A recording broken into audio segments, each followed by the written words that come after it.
குருவே சரணம். எல்லோருக்கும் நமஸ்காரம். நாம் இந்த பதிவில் வரக்கூடிய 2026 ஆண்டு வருஷப்பிறப்பு, இந்த வருஷம் 2026 கிரகநிலையை வச்சு எப்படிப்பட்ட பலன்களை ஒவ்வொரு ராசிக்கும் தரும் அப்படிங்கிறத பார்க்க போகிறோம். இது ஆங்கில புத்தாண்டு அடிப்படையாக வச்சு நம்ம சொல்லக்கூடிய பலன்கள். அதுபோல் அடுத்து வரக்கூடிய தமிழ் புத்தாண்டு பலன்களை நான் உங்களுக்கு வெளியிடுறேன். இப்போ நம்ம பார்க்கக்கூடியது ஆங்கில புத்தாண்டு 2026 புத்தாண்டு ஒவ்வொரு ராசிக்கும் எப்படிப்பட்ட பலனை தரும் அப்படிங்கிறது பார்க்க போகிறோம். உங்கள் எல்லோருக்கும் என்னுடைய இனிய 2026 ஆண்டு புத்தாண்டு வாழ்த்துக்களை தெரிவிச்சுக்கிறேன். மேஷம் முதற்கொண்டு மீனம் வரைக்கும் இந்த வருஷத்தில் இருக்கக்கூடிய கிரகநிலை இதை வச்சுட்டு எப்படி பலன் இருக்கும்னு பார்க்க போகிறோம். நீங்கள் இந்த சேனலுக்கு புதிய மெம்பர் அப்படின்னா சப்ஸ்கிரைப் பண்ணிக்கோங்க. அப்போ தான் நான் வெளியிடக்கூடிய பதிவுகள்லாம் உங்களுக்கு உடனுக்குடன் வரும். இந்த 2026 ஆண்டில் 2 முக்கியமான கிரக பயிற்சிகள் நடக்க போகிறது. அதில் முதல்ல குரு பயிற்சி ஜூன் மாதம் 2ஆம் தேதி 2026 ஆண்டு காலை சுமார் 6:30 மணிக்கு குரு பயிற்சி. குரு மிதுனத்திலேருந்து கடகத்தில் உச்சமடைய போகிறார். அப்போது இந்த ஆண்டு பார்த்தீங்கன்னா குருக்கு உச்சம் பெற்ற பலன் இருக்கும். குருவுடைய பார்வை, குருவுடைய கிரக சேர்க்கை, இதை பற்றி நம்ம பார்க்க போகிறோம். அதுபோல் இந்த குரு கடகத்திலேருந்து சிம்மத்துக்கும் பயிற்சி ஆகிடுறாரு. அவர் அதிசார பயிற்சியாக கிட்டத்தட்ட அக்டோபர் மாதம் 31ஆம் தேதி 2026 ஆண்டு அவர் சிம்மத்துக்கு போயிடுறாரு. அவர் இந்த ஆண்டு முழுதுமே சிம்மத்தில் இருக்கார். அடுத்த வருஷம் 2027 ஜனவரி மாதம் தான் அவர் திருப்பியும் வக்ரம் அடைஞ்சு கடகத்துக்கு வராரு. அது வரைக்கும் கிட்டத்தட்ட அக்டோபர் மாதம் வரைக்கும் கடகத்தில் உச்சம் பெற்றும் நவம்பர் டிசம்பர் மாதத்தில் அவர் சிம்மத்திலையும் இருக்க போகிறார். இப்போது முதல் ஜூன் மாதம் வரைக்கும், ஜனவரியிலேருந்து ஜூன் மாதம் வரைக்கும் அவர் மிதுனத்தில் இருக்கும்போது எப்படிப்பட்ட பலன்கிறதையும் நம்ம பார்க்க போகிறோம். ஜூன் மாதத்துலேருந்து கிட்டத்தட்ட அக்டோபர் மாதம் 31ஆம் தேதி வரைக்கும் அவர் உச்சமடைஞ்சு எப்படிப்பட்ட பலனை தருவாருங்கிறத பார்க்க போகிறோம். அப்புறம் நவம்பர் டிசம்பர் 2 மாதத்தில் சிம்மத்தில் இருக்கும்போது எப்படிப்பட்ட பலன், இப்படி நம்ம இது எல்லாத்தையும் சேர்த்து வச்சு தான் பார்க்க போகிறோம். இதுக்கு அடுத்தது பார்த்தா இந்த டிசம்பர் மாதம் 5ஆம் தேதி ராகு கேது பயிற்சி நடக்க போகுது. இப்போ ராகு கும்பத்திலையும் கேது சிம்மத்திலையும் இருக்காரு. இப்போ டிசம்பர் மாதம் 5ஆம் தேதி போல் ராகு கும்பத்திலேருந்து மகரத்துக்கும் கேது சிம்மத்திலேருந்து கடகத்துக்கும் பயிற்சி ஆக போகிறார். இப்போ இந்த ராகு கேது பயிற்சி அடிப்படையாக வச்சு ஒரு சில பலன்கள் மாறும். இருந்தாலும் இந்த 2026 கடைசியில் தான் இந்த ராகு கேது பயிற்சி நடக்கிறதுனால பெரும்பாலான மாதங்கள் ராகு கேது பயிற்சி இப்போ இருக்கக்கூடிய நிலையில் தான் இருக்கார். அதாவது ராகு கும்பத்திலையும் கேது சிம்மத்திலையும் தான் இருக்க போகிறாரு. அப்போது கிட்டத்தட்ட ஒரு 11 மாதத்துக்கு இதில் ஒன்றும் மாற்றம் கிடையாது. கடைசி மந்தில் தான் இந்த மாற்றம் இருக்குது. அதனால் இதையும் நம்ம கணக்கில் எடுத்துக்கிட்டு சனி பார்த்தா இந்த ஆண்டு முழுதுமே மீனத்தில் தான் இருக்க போகிறார். ஸோ மீன ராசிக்கு ஜென்மசனியாகவும், மேஷ ராசிக்கு அது விரய சனி, ஏழரை சனி துவக்கம், கும்பராசிக்கு அது பாத சனியாகவும் இருக்க போகிறது. இப்போது கும்பம், மீனம், மேஷம் இந்த 3 ராசிகளுக்கு இந்த ஆண்டு ஏழரை சனியுடைய பாதிப்பு இருக்கும். அதில் குறிப்பாக மேஷராசிக்கும் மீனராசிக்கும் கொஞ்சம் அதிகமான பாதிப்பு இருக்கும் அப்படின்னு சொல்லலாம். என்னதான் ஒரு பக்கம் நம்ம குரு ராகு கேதுவோ சுபத்துவம் கொடுத்தாலும், சுயஜாதகத்தில் இருக்கக்கூடிய நல்ல தசாபுக்திகள் இருந்தாலும் ஓரளவுக்கு அவங்களால சமாளிக்க முடியுமே தவிர ஏழரை சனி கொடுக்கக்கூடிய எல்லா கெடுபலன்களும் அவங்க சந்திச்சே தீருவாங்க. இப்போது இந்த ஆண்டு துவங்கும் போது எப்படிப்பட்ட கிரகநிலை இருக்குது அப்படிங்கிறத பார்ப்போம். ஜனவரி மாதம் 1ஆம் தேதி 2026 ஆண்டு ரோகிணி நட்சத்திரம், சந்திரன் ரிஷபத்தில் உச்சமடைஞ்சும், மிதுனத்தில் குரு, சிம்மத்தில் கேது, தனுசில் ஒரு பெரிய கிரக சேர்க்கை. இங்கே பார்த்தோன்னா லக்னம் உட்பட அங்கே சூரியன், புதன், சுக்கிரன் மற்றும் செவ்வாய், இப்படிப்பட்ட கிரகநிலை. இந்த 4 கிரக சேர்க்கை தனுசில் இருக்கு. இதுக்கப்புறம் பார்த்தோன்னா கும்பத்தில் ராகு, மீனத்தில் சனி, இப்படிப்பட்ட கிரகநிலை இந்த ஆண்டு துவக்கத்தில் இருக்குது. இப்போ இந்த ஆண்டில் முழுசும் பார்த்தோன்னா காலபுருஷனுடைய 12ஆம் இடத்துல சனி குரு வீட்டில் இருக்கிறதால பெரிய அளவுக்கு கெடுதல் இருக்காது. நான் ஏற்கனவே சனி பயிற்சி பற்றி பேசும்போது சொல்லியிருக்கேன். குருவுடைய ராசியிலையும் சுக்கிரனுடைய ராசியிலையும் சனி சம்பந்தப்படும் போது பெரிய அளவுக்கு கெடுபலன்களை கொடுக்க மாட்டார். அதனால் இந்த காலகட்டத்தில் இவங்களுக்கு ஒரு பெரிய பிரச்சனை இருக்காது. இதுக்கு அடுத்தது பார்த்தோன்னா இந்த ஆண்டு துவங்கும் போதே சந்திரன் ரிஷபத்தில் உச்சத்தோடு தான் இருக்கார். 2026 அப்படின்னு சொன்னாலே ஆங்கில இந்த எண்கணிதம் படி 10 வருது. இது கூட்டுத்தொகை 1 வருது. 1 அப்படின்னு சொன்னாலே சூரியனை குறிக்கிறது. இப்போது காலபுருஷனுடைய 9ஆம் இடத்துல சூரியன், அதாவது தந்தையார் ஸ்தானத்தில் 9ஆம் ஸ்தானம் அப்படின்னு சொல்லக்கூடிய தந்தையார் ஸ்தானம். ஸோ அங்கேயே அவர் தன்னுடைய தன்னுடைய இதை ஸ்டார்ட் பண்ணுறாரு. பொதுவாக 1ஆம் தேதி இந்த ஜனவரி மாதம் அப்படின்னு சொன்னால் அந்த சூரியனுடைய அமைப்புப்படி அது தனுராசியில் தான் இருக்கும். இந்த அமைப்புப்படி பார்க்கும்போது ஓரளவுக்கு பெரிய நல்ல பலன்கள்லாம் இந்த ஆண்டு நம்ம எதிர்பார்க்கலாம். சூரியனே இந்த ஆண்டுக்கு அதிபதியாக வராரு. அதாவது நியூமராலஜி படி இப்போ எதிர்பாராத நல்ல அதிர்ஷ்ட வாய்ப்புகள்லாம் நிறைய பேருக்கு வரும். ஸோ நல்ல ஒரு லாபகரமான ஒரு ஆண்டாக இருக்கும். பொருளாதார சேர்க்கை ஏற்பட சான்ஸ் இருக்குது. சிறப்பான யோகம் இருக்கும்னே சொல்லலாம். இப்போ ஆரம்பமே இந்த பௌர்ணமி யோகத்தில் இங்கே சுபத்துவம் அடைஞ்ச இங்கே சூரியன், சுக்கிரன், புதன் இப்படி ஒரு சேர்க்கையோடு அது செவ்வாய் வேறு இருக்கிறதுனால நல்ல ஒரு கிரக சேர்க்கை இங்கே சந்திர அதியோகத்தில் ஸ்டார்ட் ஆகிறதுனால சூரியன் நல்ல சுபத்துவத்தோடு இருக்கார். இந்த ஆண்டில் குழந்தைகளுக்கெல்லாம் நல்ல சிறப்பான ஒரு ஆண்டாக இருக்கும். அவங்களோட படிப்பில், அவங்களோட வெற்றியிலலாம் நல்ல சிறப்பான ஆண்டாக இருக்கும் அப்படின்னு சொல்லலாம். இதுக்கடுத்தது பெண்களுக்கும் நல்ல அனுகூலம் இருக்கக்கூடிய ஒரு ஆண்டுன்னு சொல்லலாம். சுக்கிரனும் நல்ல நிலையில் இருக்கார். அதுபோல் செவ்வாயோடைய அமைப்பை பார்க்கும்போது நல்ல வசதிகள்லாம் ஏற்படக்கூடிய ஒரு காலகட்டமாக இருக்கும். ரியல் எஸ்டேட்டில் நல்ல ஒரு முன்னேற்றம் அடையக்கூடிய ஒரு ஆண்டாக இருக்கும். விவசாயம் ஓரளவுக்கு நல்லா முன்னேற்றம் அடையிறதுக்கான சான்சஸ் இருக்குது. இந்த ஆண்டில் விவசாயத்தோடைய ஒரு நல்ல ஒரு முன்னேற்ற பாதையை நோக்கி போகிறதுக்கான சான்சஸ் இருக்குது. விவசாயத்துக்காக நிறைய முதலீடுகள்லாம் அரசு சம்மந்தப்பட்ட முதலீடுகள்லாம் நடக்க சான்சஸ் அதிகமாக இருக்குன்னு சொல்லலாம். அரசாங்கத்தில் பெண்களுக்காக நிறைய பாதுகாப்பான சில விஷயங்களை பண்ணுவாங்க. பெண்களுக்கு நல்ல முன்னேற்றம் கிடைக்கக்கூடிய ஒரு ஆண்டாக இந்த 2026 ஆண்டு இருக்கும். அதுபோல் சூரியன் அப்படின்னு சொன்னால் அரசு சம்மந்தப்பட்ட நல்ல ஆட்சியாளர்கள் அமையக்கூடிய ஒரு ஆண்டாகவும் இருக்கும். நாட்டில் தேவைப்படக்கூடிய நல்ல விஷயங்கள்லாம் நடக்கக்கூடிய ஒரு ஆண்டாகவும், அதுவும் குருவுடைய தனுசு ராசியிலேயே இப்படிப்பட்ட சேர்க்கை இருக்கிறதால ஆன்மீக சம்மந்தப்பட்ட நல்ல ஒரு ஆண்டாகவும் இருக்கும். ஆலய வழிபாடுகள், அதுபோல் ஒவ்வொரு மதத்தினர் தன்னுடைய வழிபாட்டு முறைகள்லாம் எந்த பிரச்சனைகள் இல்லாமல் அவங்களுக்கு நல்ல ஒரு அனுகூலம் இருக்கக்கூடிய அரசாங்க வழி சப்போர்ட் கிடைக்கக்கூடிய ஒரு ஆண்டாகவும் இருக்கும். இப்படி சிறப்பான யோகம் கொடுக்கும் அப்படின்னு சொல்லலாம். இதுக்கு அடுத்தது பார்த்தா இந்த ஆண்டில் பெரும்பாலும் ராகு கும்பத்திலையும் கேது சிம்மத்திலையும் அமைகிறதால டெக்னாலஜி பேஸ்டு இம்ப்ரூவ்மெண்ட்ஸ்லாம் நிறைய இருக்கும். குறிப்பாக காவல்துறையிலலாம் நிறைய முன்னேற்றம் அடையக்கூடிய ஒரு காலகட்டமாக இருக்கும். தொழில்நுட்பம்லாம் வளரக்கூடிய ஒரு அமைப்பாக இருக்கும். குறிப்பாக ஏஐ டெக்னாலஜிஸில் நிறைய முன்னேற்றம் ஏற்படக்கூடிய ஒரு ஆண்டாக இருக்கும். இதுக்கு அடுத்தது பார்த்தோன்னா குரு காலபுருஷனுடைய 3ஆம் இடத்துல இந்த ஆண்டு துவக்கத்துலேயும் ஜூன் மாதம் போல் அவர் 4ஆம் இடத்துலையும் வந்து உச்சமடைகிறாரு. அதுபோல் கடைசி 2 மாதத்தில் சிம்மத்துலேயும் வராரு. அப்போ இந்த நவம்பர் டிசம்பர் காலகட்டத்தில் குருவுடைய அமைப்புப்படி சிம்மத்தில் இருக்கக்கூடிய குருவால் அரசு சம்மந்தப்பட்ட ஊழியர்களுக்கெல்லாம் நல்ல ஒரு எதிர்காலம் இருக்க சான்ஸ் இருக்குது. அதுபோல் அரசியல் மாற்றம் ஏற்படக்கூடிய சூழலும் இந்த நவம்பர் டிசம்பர் காலத்தில் இருக்கும். அதே போல் பார்த்தோன்னா உச்சமடைந்த இந்த குருவால் குறிப்பாக காலபுருஷனுக்கு 8, 10 மற்றும் 12ஆம் இடம் சுபத்துவம் அடைகிறது. இதனால் வேலை வாய்ப்புக்கெல்லாம் நல்லா அதிகமாக இருக்கும். பிஸ்னஸ் நிறைய டெவலப் ஆகும்.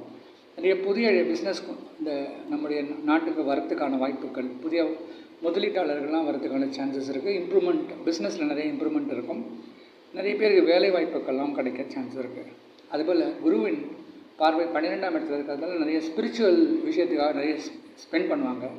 நிறைய யூனிவர்சிட்டிஸ், டெம்பிள்ஸ் ரிலேட்டடாக கன்ஸ்ட்ரக்ஷன்ஸ் இதெல்லாம் கட்டுறதுக்காக நிறைய செலவுகள் மேற்கொள்ளக்கூடிய ஒரு காலகட்டமாக பிள்ளைகளுடைய படிப்பு செலவுக்காக நிறைய யூனிவர்சிட்டிஸ்லாம் வரதுக்கான வாய்ப்புகள் இருக்கும். இப்படி 2026ஆம் ஆண்டு நல்ல யோககரமான ஆண்டாகவே இருக்கும். ஒவ்வொரு ராசிக்கும் எப்படி பலன் கொடுக்கும்னு பார்க்கறதுக்கு முன்னாடி இந்த ஆண்டு இறுதியில் எப்படிப்பட்ட கிரகநிலை இருக்குன்னு பார்த்துடலாம். 31 டிசம்பர் 2026, அதாவது இந்த ஆண்டு இறுதியில் சந்திரன் சித்திரை நட்சத்திரம் கன்னி ராசியில் இருக்காரு. துலாம் கிரகத்தில் சுக்கிரன் ஆட்சி பெற்றும், தனுசுல புதன் மற்றும் சூரியன், மகரத்தில் ராகு பயிற்சியாகி வந்துடுறாரு, மீனத்தில் சனி, இதுக்கப்புறம் பார்த்தோன்னா கேது கடகத்திலையும் சிம்மத்திலையும் செவ்வாய் குரு இப்படிப்பட்ட கிரகநிலை. ஏன்னா நம்ம சொல்ல போல் இந்த ஆண்டு இறுதியில் குரு கடகத்திலேருந்து அவர் வந்து அதிசார பயிற்சி எடுத்து சிம்மத்துக்கு வந்து செவ்வாயும் குருவும் சேர்ந்திருக்கிறது ரொம்ப சிறப்பான யோகம். இந்த காலகட்டத்தில் அரசாங்கத்து சம்மந்தப்பட்ட நிறைய நல்ல விஷயங்கள்லாம் நடக்கும். புதிய மருத்துவர்கள் இந்த காலகட்டத்தில் அவங்களுக்கு வாய்ப்புகள்லாம் வரும்.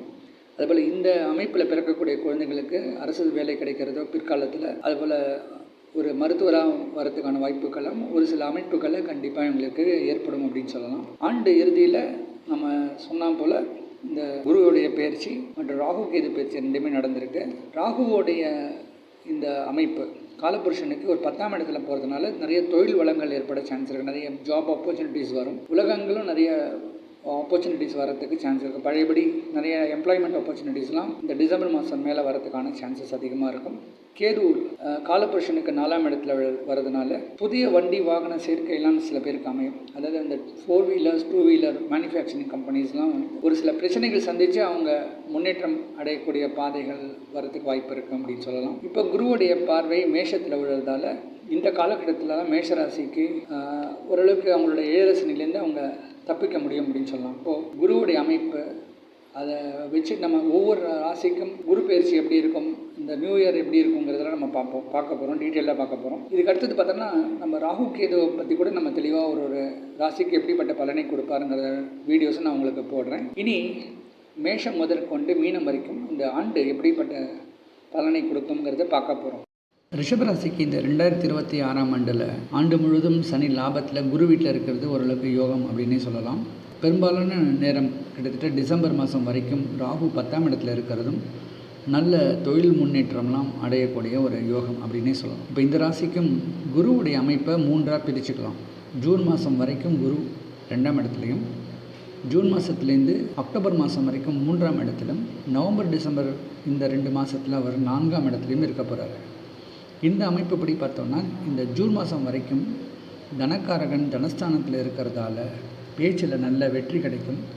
குறிப்பாக பேச்சை மூலதனமாக வச்சு பிழைக்கிறவங்களுக்கெல்லாம் நல்ல வேலை வாய்ப்பு கிடைக்கும். ஒரு சிலருக்கு டெக்னாலஜி ஓரியன்டாக வேலை கிடைக்க சான்ஸ் இருக்குது. ஏன்னா 10ஆம் இடம் ராகு இருக்கிறதால ஐடி துறையில் மற்றவங்களுக்கு சொல்லிக் கொடுக்கக்கூடிய வேலை, அதுபோல் டெக்னிக்கல் விஷயங்களை மற்றவங்களுக்கு கற்றுக் கொடுக்கக்கூடிய வேலைகள்லாம் கிடைக்க சான்ஸ் இருக்குது. 2ஆம் இடம் அப்படின்னு சொன்னாலே நம்முடைய பேச்சுக்கு நல்ல மதிப்பு கிடைக்கும்.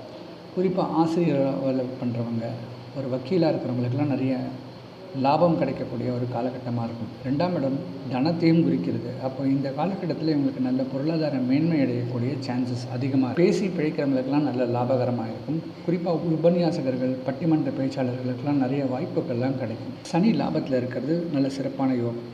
குரு நான் இருக்கக்கூடிய இடத்துலேருந்து இந்த ராசிக்கு 6, 8, 10 இந்த இடங்களில் பார்க்குறதால அதிர்ஷ்டமும் பிஸ்னஸில் நல்ல யோகமும் இருக்கக்கூடிய காலகட்டம். ஒரு சிலருக்கு பேங்க்லேருந்து லோன் எடுத்து ஒரு வீடு கட்டக்கூடிய ஒரு வாய்ப்போ, வசதிகளை மேம்படுத்தக்கூடிய ஒரு அமைப்பெல்லாம் இருக்கும். பிஸ்னஸில் கூட ஒரு சிலர் லோன் எடுத்து பிஸ்னஸை விரிவுபடுத்துவாங்க. அதுபோல் 10ஆம் இடத்துல குரு பார்க்குறதால வேலை இல்லாதவர்களுக்கு புதிய வேலை வாய்ப்புகள்லாம் இந்த காலகட்டத்தில் அமைய சான்ஸ் இருக்குது. குறிப்பாக ஐடி துறையில் புதிய வேலை வாய்ப்புகள்லாம் கிடைக்கும். இப்போது ஜூன் மாதத்தில் குரு 3ஆம் இடத்துல போய் உச்சமடைகிறாரு. 3ஆம் இடத்துல குரு மறையிறாருன்ற அர்த்தம் கிடையாது. 3ஆம் இடத்துலேருந்து தன் வீட்டை அவர் உச்சம் பெற்ற குரு லாபத்தை பார்க்குறாரு. அப்போது இன்னும் லாபம் சிறப்பாக தான் இருக்கும். இப்போ சனியை ரொம்ப பவர்ஃபுல்லாக பார்க்கக்கூடிய குருவோடைய அமைப்பால் லாபம் நல்ல திருப்திகரமாக இருக்கும். குறிப்பாக இந்த ராசினருக்கு ஜூன் மாதத்துக்கு மேலே ப்ரொமோஷன், இன்க்ரிமெண்ட் போன்ற சுப நிகழ்ச்சிகள் ஏற்படக்கூடிய சூழல் இருக்கும். பிஸ்னஸ்லேயும் பார்த்தா ஒரு சிலருக்கு புதிய வெற்றிகள் கிடைக்கும். புதிய பிரான்ச்சஸ்லாம் ஓப்பன் பண்ணுவாங்க, நியூ ப்ராடக்ட்ஸ்லாம் இம்ப்ளிமெண்ட் பண்ணுவாங்க. அது மூலிமா இவங்களுக்கு நல்ல பிஸ்னஸ் எக்ஸ்பேன்ஷன் கிடைக்க சான்ஸ். ஒரு சிலர் கலைத்துறையில் ஆர்வம் இருக்கும். ஏன்னா 3ஆம் இடம் சொல்ல கலைத்துறையை கூட குறிக்கிறது. அப்படி பார்த்தா கலைத்துறையில் ஆர்வம் இருக்கிறவங்களுக்கெல்லாம் நல்ல வாய்ப்புகள் கிடைக்கும். அவங்களுக்கு பிரபலமாகக்கூடிய சூழலாம் இருக்கும். ரிஷபராசிக்கு உச்சம் பெற்ற குரு இந்த ராசிக்கு 7ஆம் இடத்தையும் 9ஆம் இடத்தையும் 11ஆம் இடத்தையும் பார்ப்பார். அப்போ இந்த இடங்கள்லாம் சுபத்துவம் அடையிறதால திருமணம் ஆகாதவர்களுக்கு இந்த காலகட்டத்தில் திருமண வாழ்க்கை அமையக்கூடிய யோகம் இருக்கும். அதுபோல் எதிர்பாராத அதிர்ஷ்டம் கிடைக்கும். ஒரு சிலருக்கு தந்தையார் வழி சொத்துக்கள் கிடைக்கக்கூடிய சான்சஸ் இருக்கும். பிரிந்த தம்பதிகள் சேர்ந்து வாழக்கூடிய யோகமும், கோர்ட்டில் எதுவும் கேஸ், டைவர்ஸ் கேஸ்லாம் இருந்தால் கூட சுமூகமாக இவங்க வாழக்கூடிய ஒரு வகையில் தீர்ப்பு கிடைக்கும். அதுபோல் வேறு எதுவும் கேஸ் பெண்டிங்காக இருந்தால் அது இவங்களுக்கு சாதகமாக முடியும். குருவுடைய பார்வை லாபத்தில் விழுறது நல்ல சிறப்பான யோகம். ஒரு சிலருக்கு மறுவாழ்க்கை அமையக்கூடிய யோகம் இருக்கும். இப்போது கணவனை பிரிஞ்சு டைவர்ஸ் ஆனவங்களுக்கு கூட வேறு ஒரு செகண்ட் லைஃப் கிடைக்க சான்ஸ் இருக்குது. மூத்தவர்களால் நல்ல ஆதாயம் ஏற்படும். ஆன்மீக சிந்தனைகளும் ஆன்மீக செலவுகளும் சில பேர் செய்ய சான்ஸ் இருக்குது. குலதெய்வ வழிபாட்டுக்காகவோ ஆலய வழிபாட்டுக்காகவும் நிறைய பேர் ட்ராவல் மேற்கொள்ளக்கூடிய சூழலாம் இருக்குது. இப்படி குருவுடைய அமைப்பு நல்ல லாபகரமாக இருக்க சான்ஸ் இருக்குது அப்படின்னு சொல்லலாம். இதுக்கு அடுத்தது இந்த குரு கடைசி 2 மாதத்தில் இவர் சிம்மத்துக்கு வருது. 4ஆம் இடத்துல வரக்கூடிய குருவால் வண்டி வாகன சேர்க்கை, புதிய வீடு கட்டக்கூடிய யோகம், புதிய நிலம் வாங்கக்கூடிய யோகம்லாம் இருக்குது. இந்த குரு தான் இருக்கக்கூடிய இடத்துலேருந்து ராசிக்கு 8, 10 மற்றும் 12ஆம் இடத்தை பார்க்கறதுனால ஒரு சிலருக்கு சுப விரயங்கள் ஏற்படும். பிஸ்னஸில் நல்ல முன்னேற்றம் ஏற்படக்கூடிய சூழல் இருக்கும். குறிப்பாக ஜுவல்லரி ஷாப் வச்சுருக்கிறவங்களுக்குலாம் நல்ல லாபம் இருக்கும். அது அடகு கடை வச்சுருக்கிறவங்களுக்கும் நல்ல லாபம் கிடைக்கக்கூடிய ஒரு சூழலாக இருக்கும். ஏன்னா சனியோட வீட்டை குரு பார்க்குறதால. இதுக்கப்புறம் இந்த குருவுடைய பார்வை 10ஆம் இடத்துல விழுறதால நல்ல வேலை வாய்ப்புகள்லாம் கிடைக்கும். வேலை இல்லாதவர்களுக்கு புதிய வேலை வாய்ப்புகள்லாம் கிடைக்க சான்ஸ் இருக்குது. குருவின் பார்வை 12ஆம் இடத்துல விழுறதால நிறைய பேருக்கு சுப விரயங்கள் ஏற்படும். திருமணம் போன்ற நல்ல நிகழ்ச்சிகளுக்கு பங்கேற்கிறதுக்காக நிறைய செலவு பண்ணுவாங்க. இப்படி கொஞ்சம் செலவுகள் மேற்கொள்ளக்கூடிய மாதமாக கடைசி 2 மாதம் இருக்கும். ஆனால் கடைசி மாதத்தில் ராகு 10ஆம் இடத்துலேருந்து 9ஆம் இடத்துலையும், கேது 3ஆம் இடத்துலையும் வருது. ஒரு சில பிரச்சனைகளும் கொடுக்கும். தந்தையார் வழி சொந்தங்களோட சில பிரச்சனைகள், ஒரு சிலருக்கு தந்தையாரில் உடல்நிலை பிரச்சனைகள் ஏற்படக்கூடிய சூழலாம் இருக்கும். கேதுவோட அமைப்பு நல்ல சிறப்பாக இருக்கும். ஆன்மீக சுற்றுலா கிடைக்கும். அதுபோல் இவங்களுடைய முயற்சிக்கு நல்ல வெற்றி கிடைக்கும்.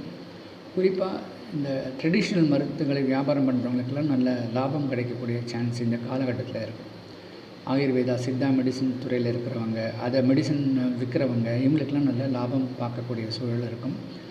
அதுபோல் எண்கணிதம், ஜோதிடம், வாஸ்து சாஸ்திரம் இதெல்லாம் சொல்கிறவங்க இவங்களுக்கும் ஓரளவுக்கு நல்ல நன்மை கிடைக்கக்கூடிய காலகட்டமாக இந்த ஆண்டு இறுதியில் இப்படி ரிஷபராசிக்கும் இந்த 2026 எல்லா கிரகநிலையும் வச்சு பார்க்கும்போது நல்ல ஒரு லாபத்தை கொடுக்கக்கூடிய ஒரு ஆண்டுனே சொல்லலாம். ரிஷபராசியை பொறுத்த வரைக்கும் ஜூலை மாதம் முதல் அக்டோபர் மாதம் வரைக்கும் உச்சம் பெற்ற குரு தன் வீட்டை பார்த்து சனியை சுபத்துவப்படுத்துவதால் லாபம் ரொம்ப அதிகமாக இருக்க சான்ஸ் இருக்குது. அதுபோல் வேலையில் நல்ல முன்னேற்றமும் இருக்கக்கூடிய ஒரு ஆண்டாக இருக்குது. இந்த ரிஷபராசிக்கு ஜூன் மாதம்லேருந்து குரு சிம்மத்தில் வந்து உச்சம் அடைஞ்சு தன் வீட்டை நேர்பார்வையாக பார்க்குறது, அங்கே சனி இருக்கிறதால லாபஸ்தானம் சுபத்துவம் அடைஞ்சு சனியுடைய பார்வை, சனியுடைய இடத்துல குரு பார்வையால் நல்ல சுபத்துவப்படுத்தி லாபம் அதிகமாக கிடைக்கக்கூடிய அமைப்பில் இந்த காலகட்டம் அமையும் அப்படின்னு சொல்லலாம். அதுபோல் தொழிலில் நல்ல முன்னேற்றமும் வேலையில் நல்ல சிறப்பான யோகமும் இருக்கக்கூடிய காலகட்டமாக இருக்கும்.